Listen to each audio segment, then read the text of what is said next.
भोपाल से सीधा रुख करेंगे सीएम डॉक्टर मोहन यादव का।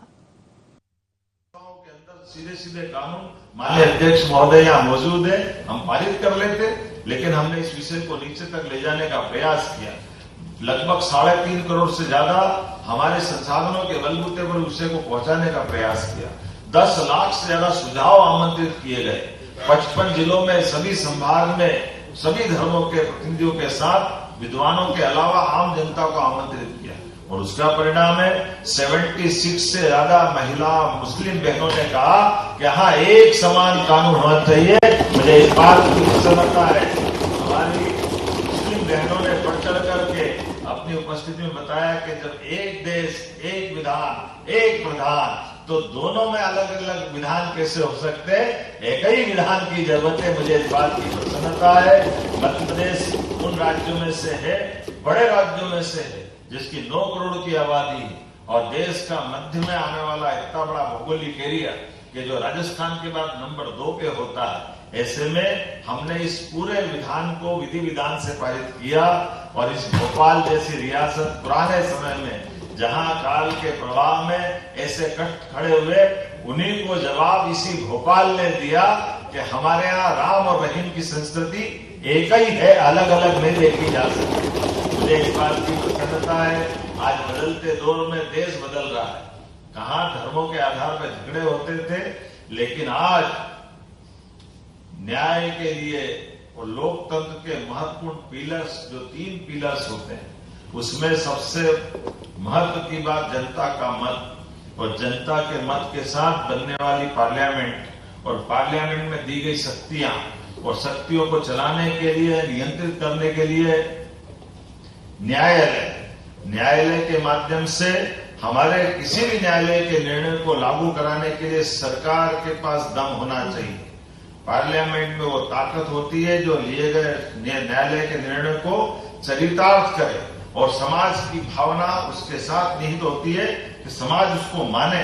मुझे इस बात का गर्व है कि निर्णय न्यायालय ने दिया। जिस राम मंदिर को लेकर तत्कालीन पहले वाली सरकारों ने बार बार हिंदू मुसलमान को लड़ाने का प्रयास किया, सर्वोच्च न्यायालय ने फैसला दिया, यशस्वी प्रधानमंत्री ने निर्बाध रूप से अयोध्या में लागू करके हमारी प्रतिबद्धता बताई दुनिया के अंदर। और उसका आनंद तब और बढ़ जाता है जब हमको यह आनंद आता है कि जिस अंसारी बंधु ने इसी मुकदमे को लोअर कोर्ट, जिला court, high court, supreme court और अनाउंस करके रखा था कि मैं न्यायालय पे पूरा भरोसा करता हूं, और न्यायालय ने अगर निर्णय कर दिया, अगर सुप्रीम कोर्ट से न्यायालय ने निर्णय कर दिया कि राम जन्मभूमि यही है, तो मैं खुद उस भूमि पूजन के कार्यक्रम में उपस्थित रहूंगा, मैं खुद भगवान राम की प्राण प्रतिष्ठा में उपस्थित रहूंगा। मुझे गर्व है हमारे उस मुस्लिम बंधु ने अपने वचन को निभाया और लोकतंत्र को गौरवान्वित किया। उसने स्वयं ने जब बोलने तो प्रेम से बोलो जय जय श्री राम।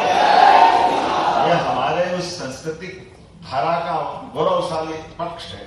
इसी के साथ साथ मैं बहुत सारी बात बता सकता हूँ, लेकिन आज की यहाँ की संकल्पना युवा शक्ति ने राजनीति के अंदर आकर के भी रुचि से देखा जा सकता है। ये जो दृष्टिकोण देने के माध्यम से आपने ये जो प्रयास किया, सच में जब हम आज बड़ी संख्या में स्कूल कॉलेज में जाकर बैठते हैं और पूछते हैं भविष्य में आप क्या बनना चाहोगे, तो हर कोई भले आता किसी भी परिवार से, लेकिन वो केवल डॉक्टर, वकील, इंजीनियर, IAS, IPS इसी बात को देखता है। मैं और आप सब महसूस करते होंगे, यहाँ मंच के ऊपर माननीय अध्यक्ष जी और हम सब मौजूद है, वहां खड़े होकर कोई ये नहीं कहता मैं राजनेता बनना चाहता हूँ, वहां खड़े होकर ये नहीं कहता मैं किसान परिवार से आता हूँ, मैं उन्नत खेती करना चाहता हूँ, वहां कोई ये खड़ा नहीं होकर कहता कि मैं व्यापार करना चाहता हूँ, मैं व्यापार वर्ग से आता हूँ। वो इसके मन में भाव आने के लिए इसी प्रकार के प्रयोगों की आवश्यकता है।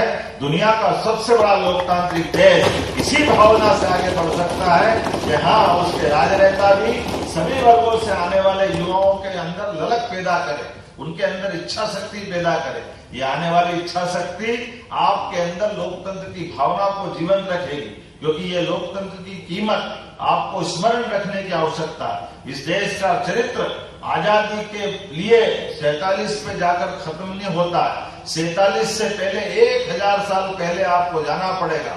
भारत की आजादी पृथ्वीराज चौहान के बाद लगभग 1000 साल बाद 1947 को मिली है। तो ये देश का अतीत लंबा गुलामी काल के निकाल के आया है। ऐसे में उस काल के बाद से लंबे क्रम में नहीं, लेकिन 20वीं शताब्दी के चंद्रशेखर आजाद, भगत सिंह, वीर सावरकर, नेताजी सुभाष चंद्र बोस, उन सबको स्मरण करते हुए महात्मा गांधी के उस अहिंसक आंदोलन के साथ भी, और हम ये भी गौरवान्वित करते हुए बताएं कि पढ़ने के लिए हमको अपने मन में ये बात का भाव आता है कि मैं पढ़ा लिखा हूं इसलिए मैं बड़ी नौकरी पाऊं, लेकिन ये उदाहरण भी भूले नहीं। नेताजी सुभाष चंद्र बोस ने 1923 में आईसीएस, तत्कालीन समय की वर्तमान की सबसे बड़ी प्रशासनिक एग्जाम आईएएस जो होती थी, वो अंग्रेजों के काल में आईसीएस कहलाती थी। उस आईसीएस की एग्जाम को उसने पास करके प्रावीण्य सूची में स्थान बनाया, और उन्होंने कहा कि ये वो अंग्रेजों को जवाब है जो कहते थे कि बुद्धि का ठेका केवल हमारे पास, हमारे जैसे हमसे कोई बुद्धिमान नहीं हो सकता। ऐसी उस एग्जाम को नेताजी सुभाष चंद्र बोस ने पास करके सबके दुनिया के सामने बताया कि भारतीय लोगों का मस्तिष्क, भारतीय लोगों की विवेकशीलता किसी से कम नहीं है। और जब पास होकर के प्रावीण्य सूची में आए, उनको जहां सम्मानित किया, वहां सम्मानित होने के स्थान पर खड़े होकर के नेताजी सुभाष चंद्र बोस ने इस युवा पीढ़ी को धन्य किया। उनने अपनी मार्कशीट ली, रिजल्ट लिया, और सबके सामने फाड़ के टुकड़े टुकड़े करके कह दिया कि ये मैंने अपनी बुद्धिमत्ता, अर्थात भारतीय लोगों की बुद्धिमत्ता का उच्चतम प्रमाण देने के लिए परीक्षा समर्पित करता हूं। तो उस काल में आजादी की लड़ाई लड़ने के लिए, देश के लिए युवाओं की